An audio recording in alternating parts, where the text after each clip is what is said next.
এ মুসলমান, আল্লাহ রাব্বুল আলামিন এই আয়াতের ভিতরে জানিয়ে দিয়েছেন আমি আল্লাহর সঙ্গে ব্যবসা করবা তিনটা জিনিস দিয়ে। জোরে বলেন কয়টা?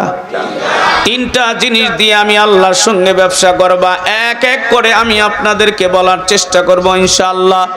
ওয়ামা তাওফীকি ইল্লা বিল্লাহ আলাইহি তাওয়াক্কালতু ওয়া হুয়া ইলাইহি উনীব। মুসলমান বন্ধু, আল্লাহ যদি তৌফিক দান করেন তিনটা কথা বলবো।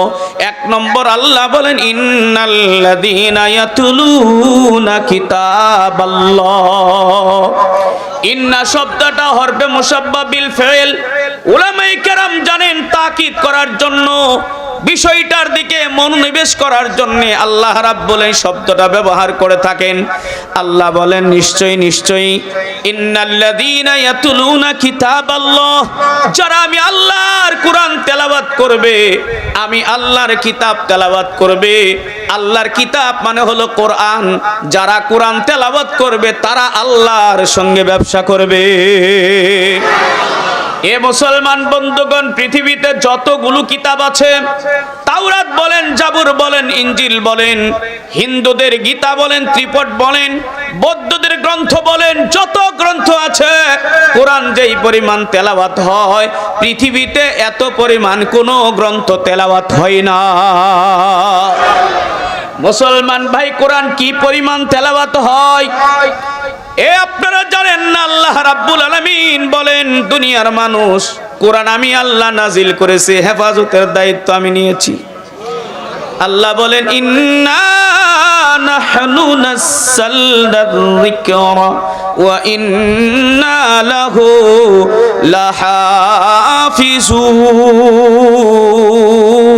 লাহাফিজুন। আল্লাহু আকবার। আমার আল্লাহ বলেন আমি আল্লাহ কোরআন নাজিল করেছি, এই হেফাজতের দায়িত্ব আমি নিয়েছি। দুনিয়াতে মানুষ চেষ্টা করবে কোরআনকে নষ্ট করার জন্য, অবমাননা করার জন্য, কোরআনকে লাঞ্ছনা করার জন্য। কোরআনের আইন যাতে বাস্তবায়ন না হয় চতুর্দিক দিয়ে তোমাদেরকে ঘিরে ধরবে। কোরআনকে মাঝে মাঝে মূর্তির পায়ের উপরে রাখবে, মাঝে মাঝে ডাস্টবিনের মধ্যে রাখবে, মাঝে মাঝে কোরআনের বিরুদ্ধে কথা বলবে। যত কিছুই করো না কেন, আমার আল্লাহ ডাক দিয়ে বলেন আমি আল্লাহ কোরআনের হেফাজত করব। তোরা চাইলেও আমার কোরআন তোরা নষ্ট করতে পারবি না। আল্লাহ বলে লাহাফিজুন। মুফাসসিরিনে কেরাম বলেছেন এখানে হাফিজুন শব্দ ব্যবহার করা হয়েছে। আল্লাহ দুনিয়াতে হাজার হাজার হাফেজ বানাবেন। সুবহানাল্লাহ বলেন। এই পৃথিবীর ভিতরে তাওরাতের কোন হাফেজ আপনি পাবেন না, জাবরের হাফেজ পাবেন না, হিন্দুদের বইয়ের কোন হাফেজ পাবেন না, কিন্তু কোরআনের হাফেজ আছে না নাই? ও আইসির তথ্য মতে মুসলমান পৃথিবীতে 4 লক্ষ কোরআনের হাফেজ আছে। সুবহানাল্লাহ বলেন। কয় লক্ষ? 4 লক্ষ কোরআনের হাফেজ আছে পৃথিবীতে। এই কোরআন যদি কেউ জ্বালিয়ে দিতে চায়, এই কোরআন যদি ডাস্টবিনে ফালিয়ে দিয়ে অপমান করতে চায়, এই কোরআন যদি এই যে আপনাদের পদ্মা সাগরে ভাসিয়ে দিয়ে শেষ করতে চায়, কিন্তু কোনোদিনই পারবে না। কেননা আল্লাহ কোরআনের দায়িত্ব নিয়েছে, তুমি কাগজের কোরআন ফালিয়ে দেবে, 4 লক্ষ হাফেজ পরের দিন আবার সঙ্গে সঙ্গে 4 লক্ষ কপি হয়ে যাবে। এই মুসলমান কিন্তু সাবধান করে দেই, আল্লাহর কোরআনকে অবমাননা করার চেষ্টা করো না, কোরআনের বিরুদ্ধে কথা বলার চেষ্টা করো না, কোরআনের বিপক্ষে যাইও না। তোমার কপাল পোড়া খাইবা, তোমার কপালটা খাইবা। এই কোরআন সাধারণ কোনো কিতাব নয়। আল্লাহ বলেন এই কোরআন যে একবার তেলাওয়াত করলো, একটা অক্ষর যেই তেলাওয়াত করলো, ওযু ছাড়া যদি তেলাওয়াত করে, আমার নবী বলেন আল্লাহ সঙ্গে সঙ্গে তার আমল নামায় 10টা নেকি লেখা দেয়।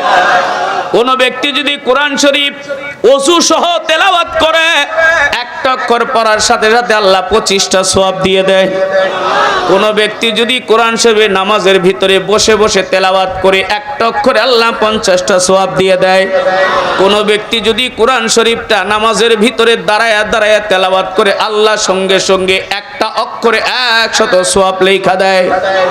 নবী আমার বলেন দুনিয়ার মানুষ শুনো, মানুষ যত আমল করবে, কুল্লু আমল ইবনে আদম ইউদাআফুল হাসানাতু বিআশরি আমসালিহা ইলা 700 যিফিন এ দুনিয়ার মানুষ শুনো, আল্লাহ রাব্বুল আলামিনের কোন বান্দা যখন নেক আমল করে আল্লাহ 10 থেকে বৃদ্ধি করে 700 পর্যন্ত নিয়ে যায়। পবিত্র কোরআনে আমার আল্লাহ বলেছেন, ইন্নাল্লাযীনা ইউনফিকুনা আমওয়ালাহুম ফি সাবিলিল্লাহি কামাসালি হাববাতিন আমবাতাত সাবআ সানাবিলা ফি কুল্লি সুমবুলাতিন মিআতু হাব্বাহ ওয়াল্লাহু ইউদাঈফু লিমান ইয়াশা।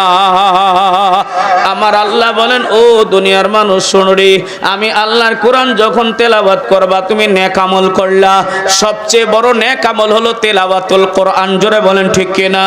এই কোরআন যদি তেলাওয়াত কোনো বান্দা করতে থাকে, আল্লাহর নবী বলেন, একটা অক্ষর পড়লা, আমি আল্লাহ তোমার আমল নামায় ওযু ছাড়া পড়লে 10টা সওয়াব দিয়ে দিলাম। ওরে বান্দা, তুমি পড়লা, ভালোভাবে পড়লা, আমি আল্লাহ তোমার সওয়াব 700 গুণে বৃদ্ধি করে, আর এমন বৃদ্ধি করে দেব যেটা তুমি কল্পনাও করো নাই। এটাই হলো কোরআনের তেলাওয়াতের ফজিলত। কথা বলেন ঠিক কিনা?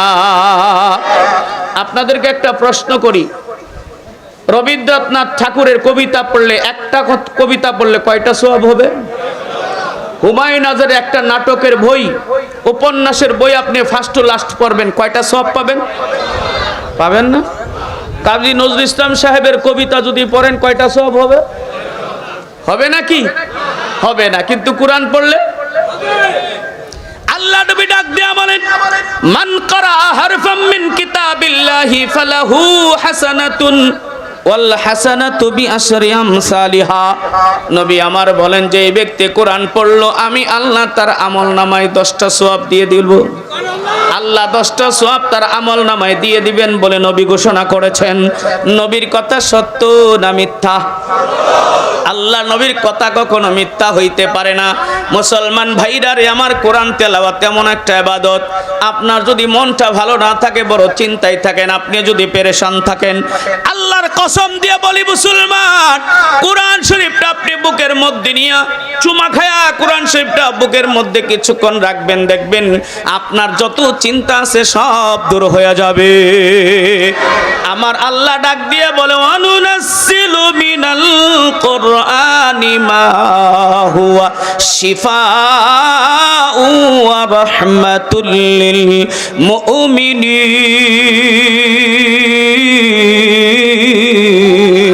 আল্লাহু আকবার।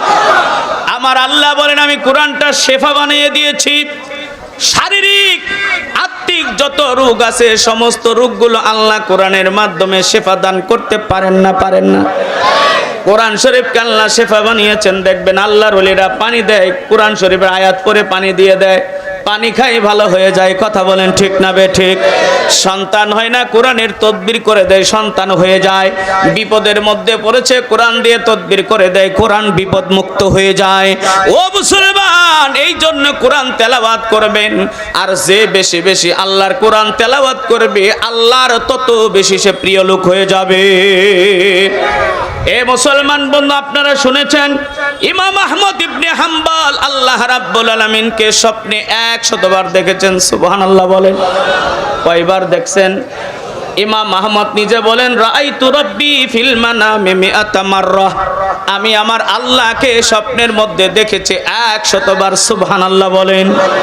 ও মুসলমান, তিনি বলেন, আমি আমার মাওলাকে 99তম বারে জিজ্ঞেস করলাম, আল্লাহ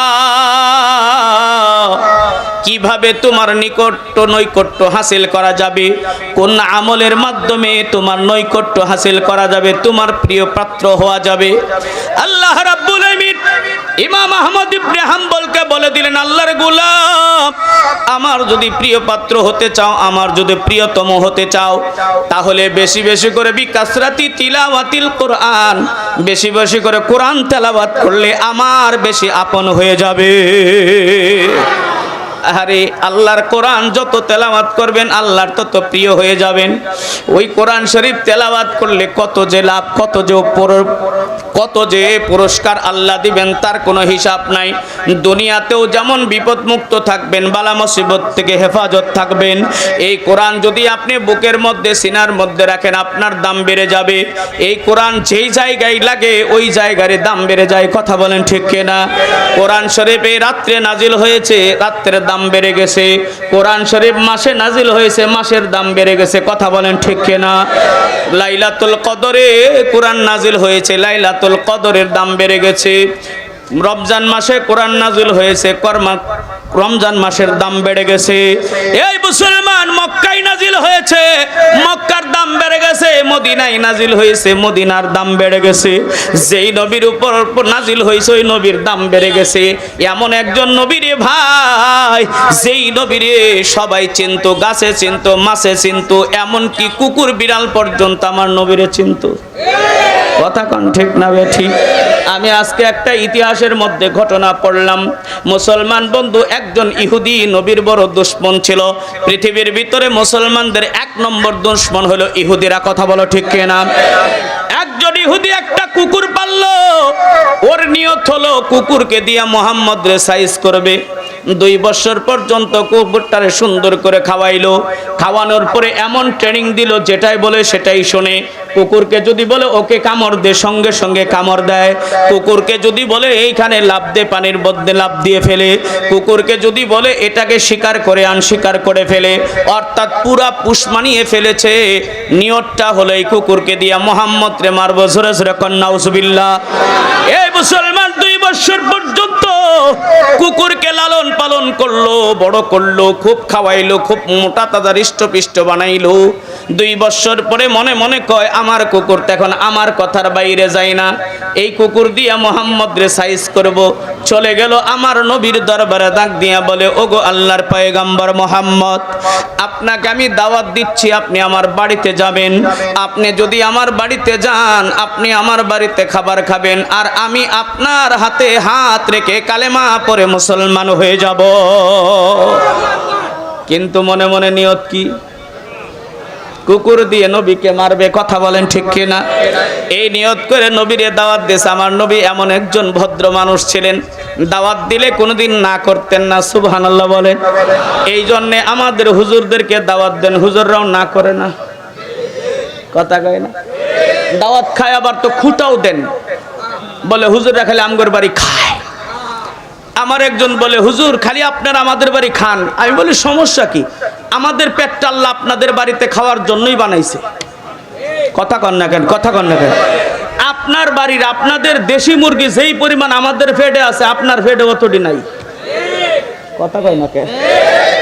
আর মনে মনে ভাবতেছেন যে হুজুররে খাওয়াচ্ছি, হুজুররা খাচ্ছে। আরে ভাই, হুজুররে খাওয়াচ্ছেন না, হুজুররে খাওয়ানোর কারণে আপনার রিজিক আল্লাহ দিতেছে। হুজুররা খাওয়া বন্ধ করে দিবেন, আল্লাহ আপনার রিজিক বন্ধ করে দিবে। এটা বাস্তব। একবার শরীরের অঙ্গ প্রত্যঙ্গ স্ট্রাইক করলো, অসহযোগ আন্দোলন। কি? হাতে কয় আমি কত কষ্ট করে দেই, পেটের মধ্যে রাখে। কোথায় রাখে? পেটের মধ্যে। চোখে কয় আমি দেখে দেখে দেই, ভালোটা ছাড়া খাই না, এটাও পেটের মধ্যে যায়। মুখে কয় আমি কত সাবাইয়া সাবাইয়া, হাড্ডি সাবাইয়া সাবাইয়া দেই, বড়ি কোথায়? পেটের মধ্যে। পায়ে কয় আমি হাইটে হাইটে কামাই করি, এটা খাই পেট। এখন সবাই কয় আমরা কেউ কিছু করব না, দেখি পেটে খাই কেমনে। অসহযোগ আন্দোলন। কি দিবে না? পেটকে খাবার দিবে না। সবাই আন্দোলন। ঠিক আছে, পেটে খবর পায় বলল তোর আন্দোলন কর, আমি আমার জায়গায় বয়ে থাকবো। এবার পেট তো বসে আছে। 2 দিন 3 দিন যাওয়ার পরে চোখ দিয়ে আর দেখে না। না খাইলে কি চোখ দিয়ে দেখে নাকি মানুষ? দেখে না, চোখ দিয়ে কিছু দেখা যায় না। হাত চলে না, পা চলে না। সবাই বলে হাই রে, মারবার চাইলাম পেটে রে, মরলাম দেখি আমরা। কয় না চলবে না, আমরা আন্দোলন বন্ধ করলাম, আমরা ওরে খাওয়াই, ও খাইলে আমরা বাঁচবো। কথা কোন ঠিক না ঠিক?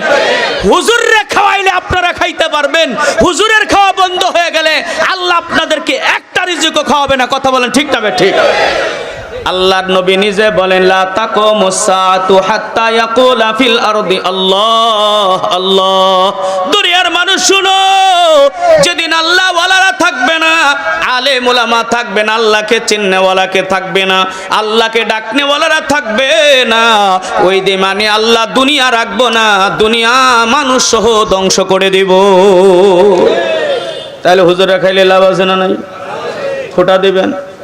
হ্যাঁ, দাওয়াত দেন আপনারা। কোন হুজুর এ পর্যন্ত বলে নাই ভাই আপনার বাড়ি আমার দাওয়াত দিয়েন, বলছে কোন হুজুর? আপনি দাওয়াত দেন। কিসের জন্য? বিপদে পড়ে দাওয়াত দেন, এমনি দাওয়াত দেন। রাত্রে স্বপ্নের মধ্যে দেখছেন আপনার বাবারে কুত্তায় দৌড়াইতেছে, এখন হুজুরে কাছে যায়, হুজুর আমার বাবার তো কুত্তায় দৌড়াইতে, একটু কুত্তাটা খেদায় দেন দুয়া টুয়া কইরা। কথা কন না কেন? কথা কন না কেন? এই দাওয়াত খাওয়াইলেন আপনার উপকারের জন্য, খুঁটা দেন হুজুর রে, এটা কিন্তু ভালো না। কথা কন ঠিক না? এই মুসলমান বন্ধু, কোরআন আল্লাহু আকবার। এবার ওই ইহুদিটা আল্লাহর নবীকে কুকুর দিয়ে কামড়ানোর জন্য, নবীকে বিদায় করে দেওয়ার জন্য আমার নবীকে দাওয়াত দিলেন। আমার নবী ভদ্রভাবে দাওয়াত কবুল করলেন। সুবহানাল্লাহ বলেন। দাওয়াত দিলে দাওয়াত কবুল করা সুন্নত। নবী আমার বলেছেন, যেই ব্যক্তি দাওয়াত দিলে দাওয়াত করলো না, সে যেন মুহাম্মদের নাফরমানি করলো। তার মানে দাওয়াত দিলে দাওয়াত কবুল করতে হবে। নবীকে ছোট বাচ্চা ঈসা দাওয়াত দিলেও নবী কবুল করতেন। নবীকে যদি বাসি তরকারির জন্য দাওয়াত দিত, বাসি ভাত খাওয়ানোর জন্য দাওয়াত দিত, তা খাইতো। কথা কন না খে? কিন্তু এখন ভদ্র সমাজ, হুজুররা তো দূরের কথা, ফকিরেও কই কি কি খাওয়াবেন আগে আইটেম বলেন। কথা কয় না? ঢাকায় ফকির করে আপনি খাওয়াইতে যান, আইটেম বলবে কি খাওয়াবেন। আমরা আবার দুতলায় উঠতে পারবো না, নিচের তলায় খাওয়াইতে হবে। আরেকটা শর্ত, খাওয়ার পরে আবার আমাদের গাড়ি ভাড়া ঠিক মতন দিতে হবে। তবে গাড়ি ভাড়া দিবেন, বড় নোট ছাড়া কিন্তু হবে না। এগুলো শর্ত দেয়। কথা বলেন ঠিক না ঠিক? এই মুসলমান বন্ধু, কুকুর রে বড় আদর করে খাওয়াইছে, নিয়ত হইল আমার নবীরে মানবে। বাংলাদেশে এখনো কিছু মানুষ কুত্তা ফালে না, ফালে না জোরে কর। এখন ঢাকা শহরে দেখা যায় ওই বেটা বড় লোক, যেই বেটার বাড়িতে বড় একটা কুত্তা আছে সাদা। কথা কন না কেন? কথা কন না কেন?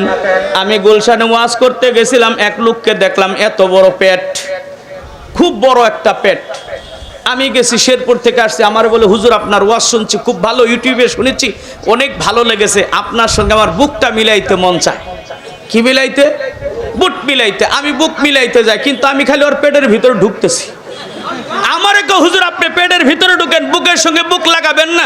আমি বললাম বাবা আমি তো বুক লাগাইতে চাই, আপনার পেটে তো আমার যাইতে দেয় না।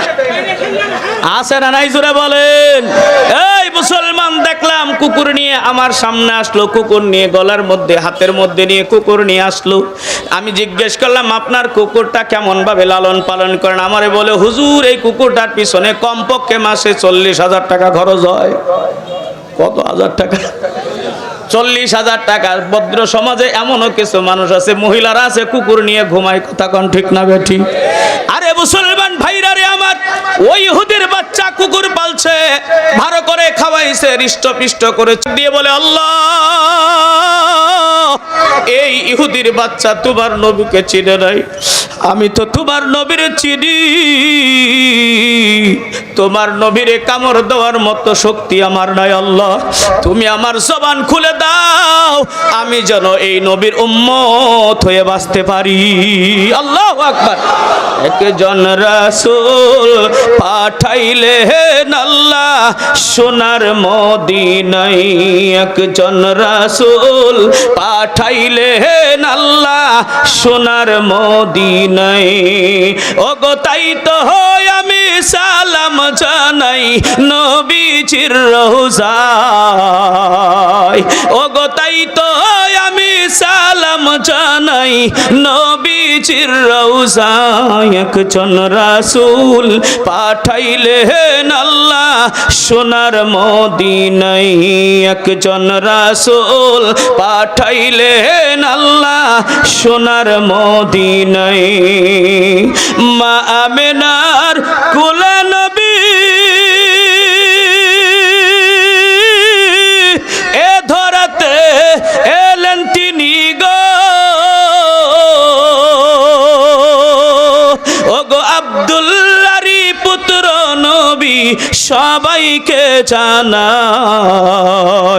ওগো আব্দুল্লাহর পুত্র নবী সবাইকে জানায় একজন রাসূল পাঠাইলেন আল্লাহ সোনার মদিনায় একজন রাসূল পাঠাইলেন আল্লাহ সোনার মদিনায় জোরে জোরে বলেন মারহাবা আমার নবী সাধারণ কোন মানুষ নয় আমার নবী হলেন রাহমাতুল লিল আলামিন আল্লাহ বলেন ওয়া মা আরসালনাকা ইল্লা রাহমাতাল লিল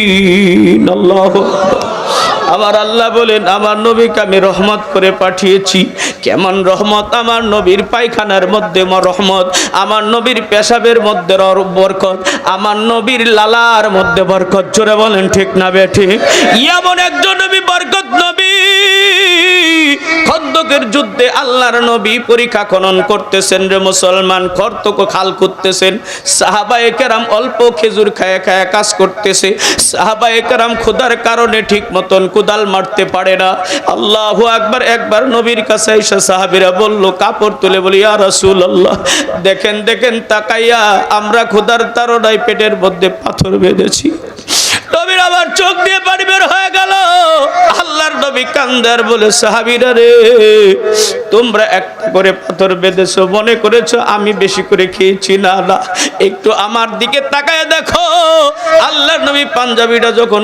উপরে উঠাইছে দেখা গেল আমার নবীর পেটের মধ্যে দুইটা পাথর বাঁধা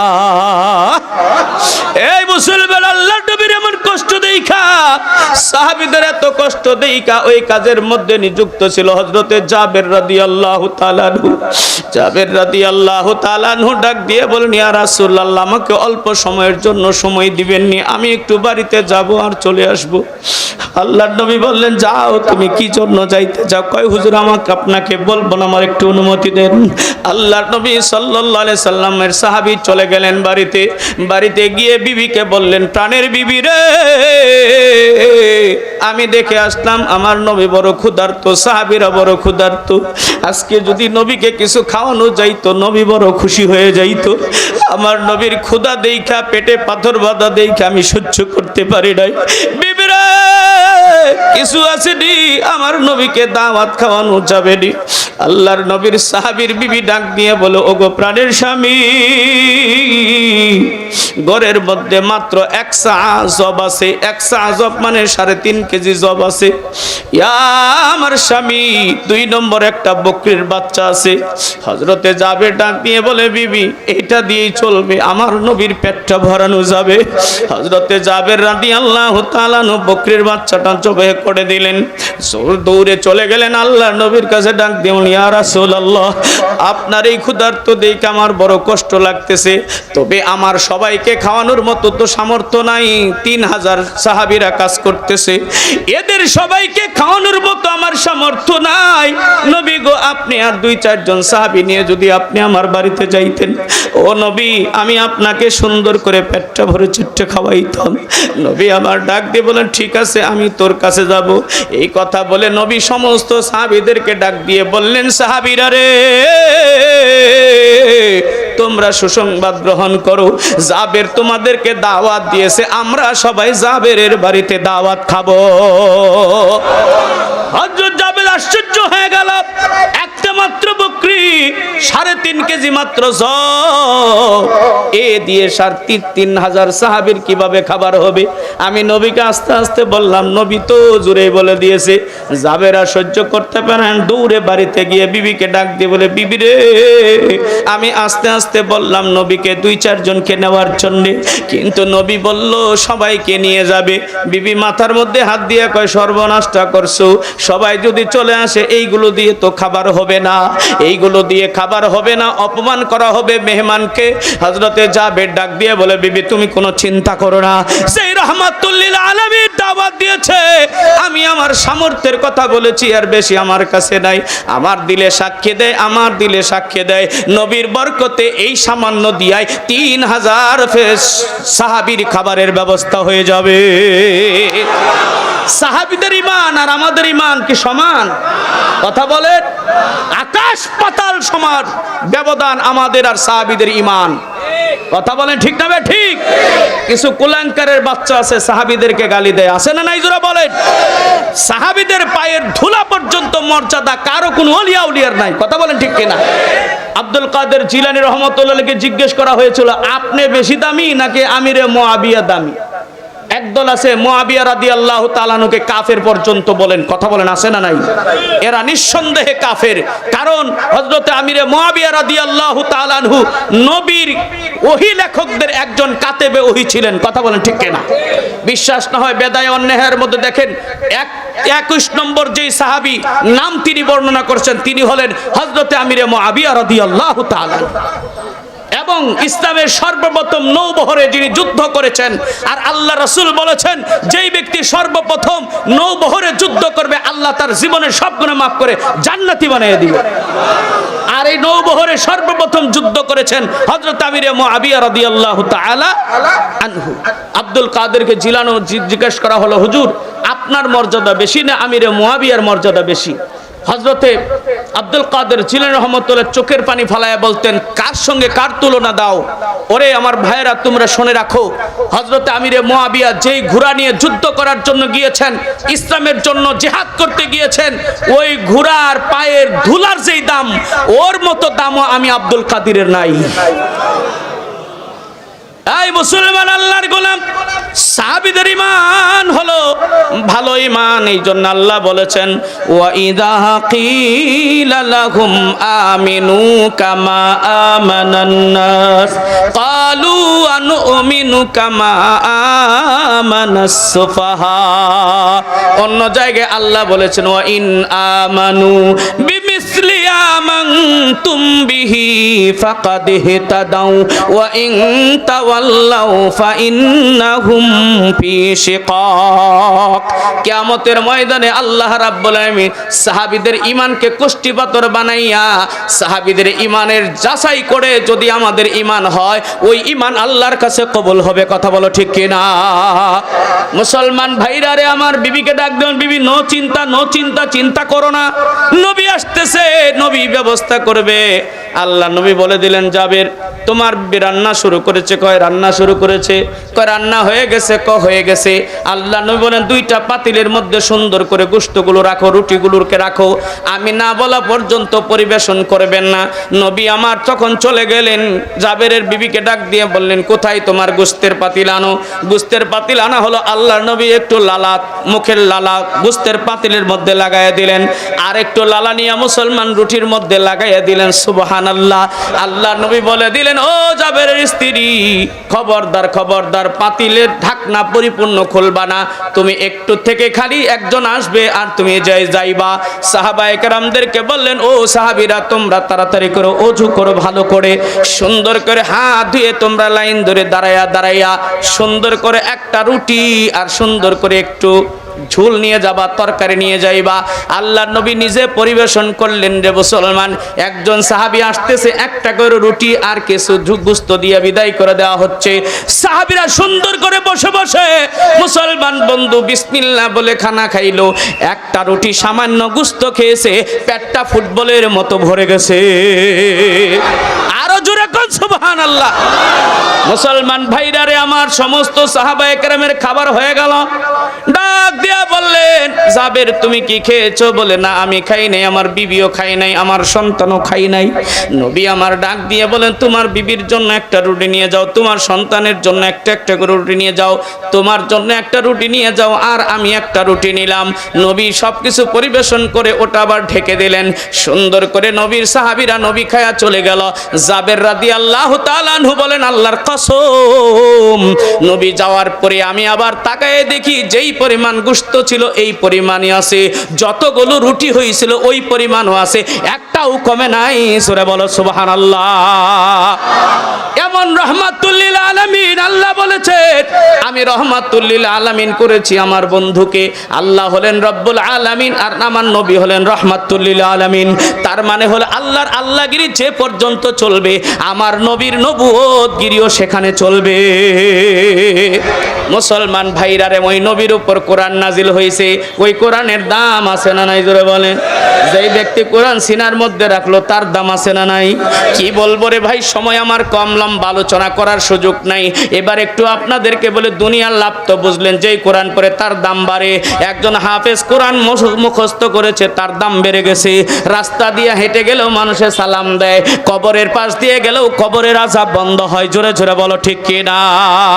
ও ভাই, যেই ঘরে কোরআন রাখা হয় ওই কোরআনটা, ওই ঘরটা দামি হয়ে যায়, ওই ঘরটা রহমতের বহে যায়। ওই ঘরের মধ্যে আগুন লাগলে সবকিছু পুড়ে যায়, কিন্তু আল্লাহর কোরআন পুড়ে না।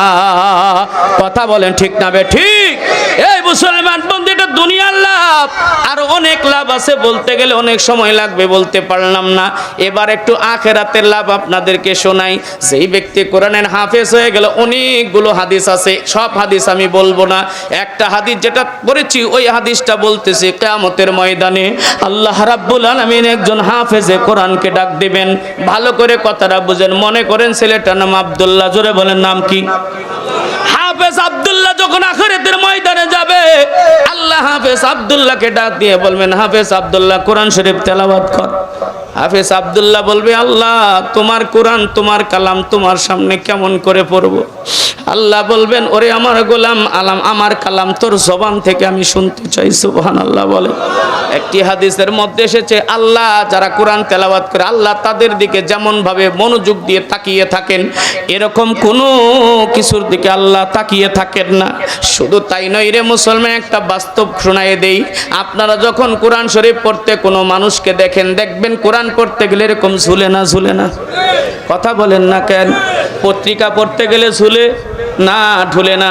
ও বন্ধু, নোবেল নাটকের বই পড়তে গেলে এরকম করে ঝুলে না, কিন্তু কোরআন শরীফ তেলাওয়াত করলে একটা ঝুলা আসে না, আসে না? জোরে বলেন কেন আসে? বুজুর্গ উলামায়ে কেরাম বলেন, দুনিয়ার মানুষ তোমরা জানো না, আল্লাহর বান্দা যখন মধুর সুরে সুন্দরভাবে কোরআন তেলাওয়াত করে, আল্লাহ ওর দিকে তাকায়া থাকে।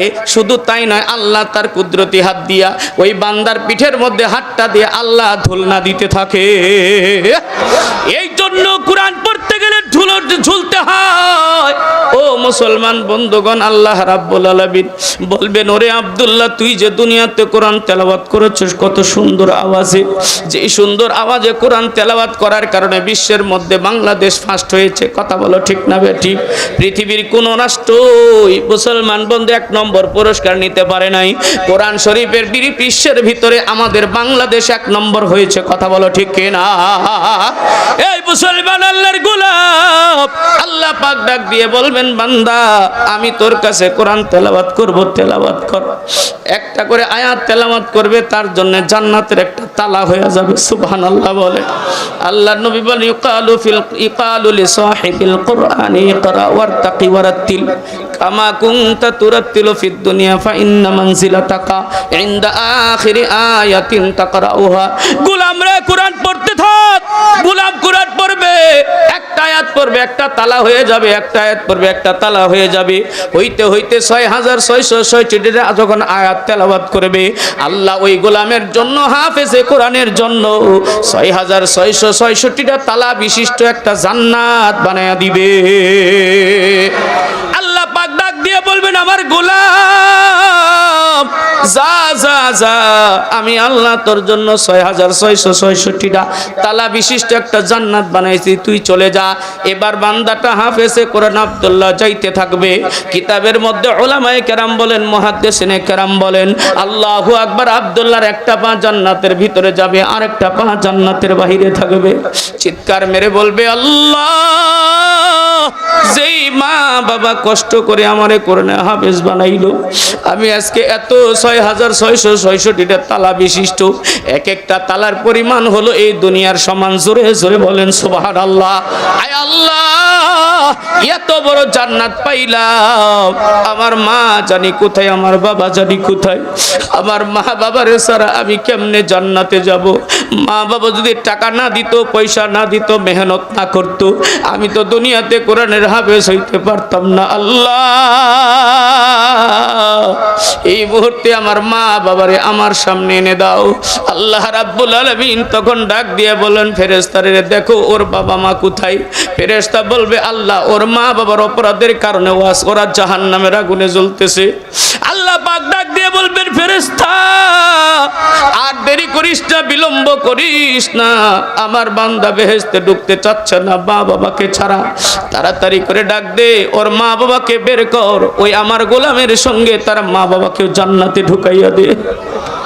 মুসলমান ভাইরা রে আমার, ওই দুজকে যাইয়া আব্দুল্লাহর মা বাবাকে চিল্লায় চিল্লায় ফেরেশতারা ডাকবে, কিন্তু কোনো আওয়াজ আসবে না।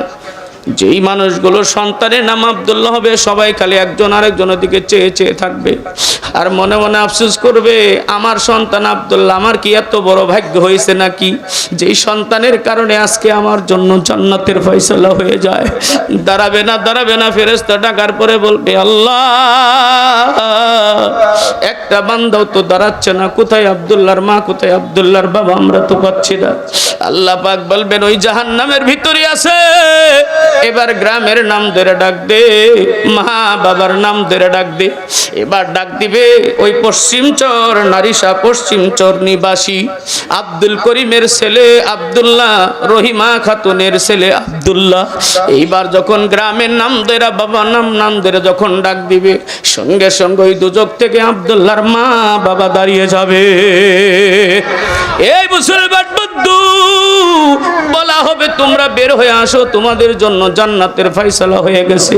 আল্লাহু আকবার। মুসলমান বন্ধুগণ, এইবার আব্দুল্লাহর মা বাবা যখন দাঁড়াবে, কিতাবের মধ্যে লিখে ওই জাহান্নামের ভিতর আব্দুল্লাহর দাদা থাকবে, দাদি থাকবে, নানা থাকবে, নানি থাকবে, অনেক আত্মীয় স্বজন থাকবে, পরিচিত অনেক মুখ থাকবে। সবগুলো যখন আব্দুল্লাহর মা বাবা বের হয়ে আসতে চাবে, তখন বলবে ওর দাদা, ওর দাদি, ওর নানা, ওর নানি, ওরে আব্দুল্লাহর মা, ওরে আব্দুল্লাহর বাবা, আমার নানুমনির একটু কইও, আমার দাদুমনির একটু কইও, আমরাও তো দাদুমনির সহযোগিতা করেছিলাম, পড়তে যাইতে চাইতো না, আমি 10টা টাকা দিতাম, 20টা টাকা দিতাম, আমি নিজে নিজে মাদ্রাসায় পৌঁছায়া দিতাম, আমি এতগুলো খেদমত করেছি, আজকে ওর কারণে তোমরা জান্নাতে যাও, আমিও তো ওদেরকে মহব্বত করেছিলাম, আমরা কি দুজকে থাকবো নাকি? আমার নানুমনির দাদুমনি একটু কইও যেন আমাদের জন্য জান্নাতের একটু ব্যবস্থা করে দেয়। এই কথা শুনে আব্দুল্লাহর মা বাবা যখন বের হয়ে আসবে, আব্দুল্লাহর সামনে দাঁড়িয়ে যাবে, কিন্তু মা বাবাকে আব্দুল্লাহ চিনতে পারবে না। কারণ হলো দুজকের আগুন জ্বালাইতে জ্বালাইতে মুখের কোনো চিহ্ন নাই, নাকের কোনো চিহ্ন নাই, সবগুলো পুরা মার্কা হয়ে গেছে। এবার ডাক দিয়ে বলে, আব্দুল্লাহ এটা তোমার মা, এটা তোমার বাবা। আব্দুল্লাহ বলবে, আল্লাহ এটা যে আমার মা, এটা যে আমার বাবা, আমি তো চিনতে পারতেছি না, তোমার দুজকের আগুনে পোড়াইতে পোড়াইতে একেবারে আংড়া বানিয়ে ফেলেছে, কোনো চিহ্ন মাত্র নাই। আল্লাহ আমার মা বাবার দুনিয়ার চেহারা ফিরিয়ে দাও। আল্লাহ পাক বলবেন, ফেরেশতারা রে যা যা যা, হাউজে কাউসার থেকে 2 জগ পানি নিয়ে আয়। এবার 2 জগ পানি আনা হবে রে ভাই, 1 জগ পানি আব্দুল্লাহর মায়ের শরীরে ঢেলে দেওয়া হবে, আর 1 জগ পানি আব্দুল্লাহর বাবার শরীরে যখন ঢেলে দেওয়া হবে, সঙ্গে সঙ্গে দুনিয়ার চেহারাটা ফুটে উঠবে। আব্দুল্লাহ বলবে, এটাই আমার মা, এটাই আমার বাবা। বলবে, মা গো বলো কেমন লাগে, বাবা গো কেমন লাগে? আব্দুল্লাহর মা বাবা বলবে, বাবা এখন খুব ভালো লাগে, কিন্তু এখনো বুকের মধ্যে আগুন আছে, কলিজার মধ্যে দুজকের আগুন এখনো দাউ দাউ করে জ্বলতেছে।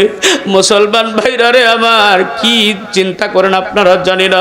আল্লাহু আকবার। দুজকের আগুনের চেয়ে হাজার হাজার গুণ তেজ বেশি দুজকের আগুন, কথা বলো ঠিক না? দুনিয়ার আগুনের থেকে কোনো মানুষকে যদি জাহান্নামের আগুন থেকে দুনিয়ার আগুনে ফালানো হয়, নবী আমার বলেন আরামের চোটে মানুষটা ঘুমায়া যাবে। আরে ভাই ডাক দিয়ে বলবে, আল্লাহ আমার মা বাবার কলেজার আগুন নিভাইয়া দাও। ফেরেশতাকে বলবেন, আল্লাহ যাও যাও যাও, আরো 2 গ্লাস পানি নিয়ে আসো। 2 গ্লাস পানি আনা হবে রে মুসলমান। 1 গ্লাস পানি আব্দুল্লাহর মায়েরে পান করিয়ে দেওয়া হবে, আর 1 গ্লাস পানি আব্দুল্লাহর বাবারে পান করিয়ে দেওয়া হবে। মা বাবা যখন দুইজনে হাউজে কাউসারের 2 গ্লাস পানি পান করবে, সঙ্গে সঙ্গে দুজকের আগুন ধাপ করে নিভে যাবে। আব্দুল্লাহ ডাক দিয়ে বলবে, মা বলো গো মা কেমন লাগে, বাবা গো বলো কেমন লাগে? ডাক দিয়ে বলবে, বাবা খুব ভালো লাগতেছে। কয় মা তুমি জানোনি, আব্বু তুমি জানোনি, আমি দুনিয়াতে হাফেজ হওয়ার কারণে, আমল করার কারণে তোমরা কষ্ট করে টাকা দিয়ে আমারে হাফেজ বানাইছো, আলেম বানাইছো, যার কারণে আমার মাওলা খুশি হইয়া আমার কোরআন তেলাওয়াত মাওলা নিজের কানে শুনেছে এবং আল্লাহ আমারে পুরস্কার শরীফ একটা দুইটা নয়, আল্লাহু আকবার, একটা দুইটা নয়, 6666টা তালা বিশিষ্ট একটা জান্নাত আমারে দিয়ে দিছে। ডাক দিয়ে বলবে বাবা তুমি কি তোমার জান্নাতে যাও নাই? না না বাবা, আমি কেমনে জান্নাতে যাব? আমি তো তোমাদের কষ্ট করা টাকা দিয়ে লালন পালন হয়েছি। অনেক সময় টাকা ছিল না, মা ডিম বিক্রি করে টাকা দিয়েছে, মা সিরা কাপড় পইরে পর্যন্ত টাকা দিয়েছে সন্তানকে। আমি নিজেই তো সাক্ষী রে ভাই, আমি যখন হাটহাজারী মাদ্রাসায় পড়তাম আমার বাবা জমিন বিক্রি করেন নাই, কারণ জমিন খোয়াইলে আর পাওয়া যাবে না। আমার বাবা রিক্সা চলায় আমার জন্য টাকা পাঠাইছে রে মুসলমান। এখনো মনে পড়লে উত্তর দিয়ে পানি বের হয়ে যায়। আল্লাহু আকবার। সন্তান ডাক দিয়ে বলবে মা কত কষ্ট করে টাকা দিয়েছো, বাবা রিক্সা চালায় মানুষের বাড়ি কাজ করে টাকা দিয়েছে, আমি আজকে এত বড় জান্নাত পাইছি, তোমাদেরকে স্যার আমি কোন সাহসে জান্নাতে যাব? যেতে পারবো না। মা গো বাবা গো, তোমাদের জন্য রেখে দিয়েছে, তোমরা জান্নাতটা উদ্বোধন করবা, তোমারে দিয়ে জান্নাত উদ্বোধন করব, তারপরে আমি জান্নাতে যাব। মা বাবা খুশি হয়ে বলবে চলো চলো চলো চলো জান্নাতে যাব। বহুত কষ্ট করেছে, একটু আরামের জান্নাতের ভিতরে ঢুকবো। আল্লাহু আকবার। মা বাবার সামনে চলে যাবে, আব্দুল্লাহ এবার পিছনে দাঁড়িয়ে থাকবে। মা বাবার একটা পা জান্নাতের ভিতরে থাকবে আর একটা পা বাহিরে থাকবে। সঙ্গে সঙ্গে মা বাবা পিছন দিক থেকে পাটা ঘুরে বলবে বাবারে তোর জান্নাতে তুই যা, আমরা যাব না। কেন কেন যাব না? কই আমরা তোর মা হওয়ার কারণে, বাবা হওয়ার কারণে তুই আমাদেরকে জাহান্নাম থেকে জান্নাতে নিয়ে যাস। তুই কি জানোস ওই জাহান্নামের ভিতরে তোর দাদা জ্বলে, তোর দাদা জ্বলে, তোর নানি জ্বলে, আরো কত আত্মীয় স্বজন জ্বলছে। আসার সময় বলেছে ওরা যেন, ওদের জন্য তুমি যেন একটু সুপারিশ করো। এই বাবা ওই তোর দাদা দাদিরে না দিলে, নানা না দিলে, আত্মীয় স্বজনকে না দিলে আমরা তোর জান্নাতে যাব না। আব্দুল্লাহ সিজদায় পড়ে বলবে আল্লাহ আমার জান্নাতের তালা তো কম না, একটা দুইটা না, 6666টা তালা। আল্লাহ তুমি যদি পারমিশন দাও আমি যাদেরকে যাদেরকে চিনতে পারবো তাদেরকে নিয়ে আমি আজকে জান্নাতে যাব। আল্লাহ পাক তখন বলে দিবেন নবী আমার হাদিসের মধ্যে ফরমান, বিশ্বাস না হয় মিশকাত শরীফের 2য় খণ্ডটা খুলে দেখেন। ইউসাফু আহলুন নারে ফায়ামুরু বিহিমুর রাজুলু মিন আহলিল জান্নাতি ফায়াকুলু ইয়া ফুলানু আমা তা'রিফুনি আমা তা'রিফুনি আনাল্লাযী সাকাইতুকা শুরবাতান আনাল্লাযী ওয়াহাদতু লাকা উযুআন আলা কাযা আলা কাযা। চিৎকার মেরে বলবে আল্লাহ ওদেরকে ছাড়া জান্নাতে যাব না। আল্লাহ তখন ফেরেশতাদেরকে বলেন ফেরেশতারা রে ওই দুজকের মধ্যে যত মানুষ আছে সমস্ত মানুষগুলোকে আব্দুল্লাহর জান্নাতে যাওয়ার 2 রাস্তায় দাঁড় করাইয়া দে। আর আব্দুল্লাহ সামনে দিয়ে যাইতে থাকবে, যেই ব্যক্তি আব্দুল্লাহকে চিনবে ওই ব্যক্তিকে আব্দুল্লাহ সুপারিশ করে জান্নাতে নিয়ে যাবে। মুসলমান ভাইরা রে আমার, আল্লাহর নবী বলেন সমস্ত দুজকিদেরকে আব্দুল্লাহর যাওয়ার রাস্তার 2 সাইডে দাঁড় করিয়ে দেওয়া হবে। আব্দুল্লাহ যাইতে থাকবে, একজনে পিছন দিক থেকে জামা টেনে ধরবে, ওরে আব্দুল্লাহ তুমি আমারে চিনোনি, তুমি আমারে চিনোনি? কয় না আমি আপনার তো চিনতে পারি নাই। ডাক দিয়ে বলে তুই না ওই দারুল উলুম কওমি মাদ্রাসা নারিশা পশ্চিম তোরে পড়তেছিলি? ওরে আব্দুল্লাহ আমি তো লজিং রাখেছিলাম আমার বাড়িতে, তুই খাইতি। আমি আমার সন্তানকে যেমন মহব্বত করতাম তোরও তেমন মহব্বত করতাম, তোরে মহব্বত করে আমি খাওয়াইছি। দুনিয়াতে লেখাপড়া শেষ করার পরে কামাই করে বাপেরে খাওয়াইছিস, মায়েরে খাওয়াইছিস, আমাদের কোনো খোঁজ খবর নেই রে আব্দুল্লাহ। কিন্তু আজকে তোরে চিনতে পেরেছি, দুনিয়াতে কিছু করো আর না করো আখিরাতে আমরা বড় বিপদে আছি রে আব্দুল্লাহ, আমরা জাহান্নামে যাচ্ছি, তুই জান্নাতে যাচ্ছ। মা বাবার নিয়ে আল্লাহর কাছে একটু সুপারিশ কর। আল্লাহর কাছে আব্দুল্লাহ বলবে আল্লাহ যেই ব্যক্তি দুনিয়াতে আমার লজিং রাইখা খাওয়াইছে ওই ব্যক্তিটা জাহান্নামে যাবে আর আমি নিষ্ঠুরের মতো জান্নাতে যাব। হতে পারে না, হতে পারে না। আল্লাহ আমার লজিং মাস্টারকে নিয়ে আমি আজকে জান্নাতে যাব। আল্লাহ বলবেন আমার কোনো অসুবিধা নাই, জান্নাতের তালা তো কম দেই নাই, তোর যা মনে চাই তুই তা কর।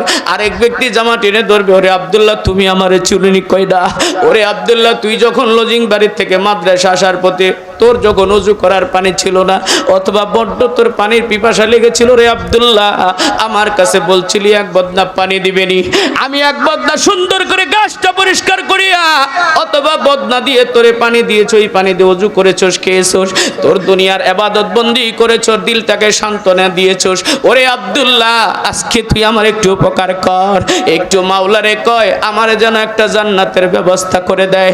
আব্দুল্লাহ যখন আল্লাহকে বলবে রে মুসলমান, আব্দুল্লাহর দোয়া মঞ্জুর হয়ে যাবে। আল্লাহ রাব্বুল আলামিন ওই আব্দুল্লাহর সুপারিশকৃত মানুষকে জান্নাতে নিয়ে যাবে। এই মুসলমান বন্ধু, আমরা কি আব্দুল্লাহদের সঙ্গে জান্নাতে যাইতে চাই কি চাই না? ও মুসলমান, আজকে এই মাদ্রাসাতে আব্দুল্লাহর মতো আব্দুল্লাহ আছে না নাই? জোরে বলো। কত ছেলেগুলো আব্দুল্লাহ লেখাপড়া করতেছে রে ভাই। এই দুনিয়ার এই ছেলেদেরকে যদি তুমি কোনো না কোনো ভাবে সহযোগিতা করতে পারো, তুমি যদি সাহায্যের হাতটা বাড়িয়ে দিতে পারো, আল্লাহর কসম করে বলি রে ভাই, এই তলেবে ইলম আব্দুল্লাহ গুলো তোমারে রাইখা জান্নাতে যাবে না, কিয়ামতের ময়দানে তোমাকে নিয়েই আল্লাহর জান্নাতে চলে যাবে।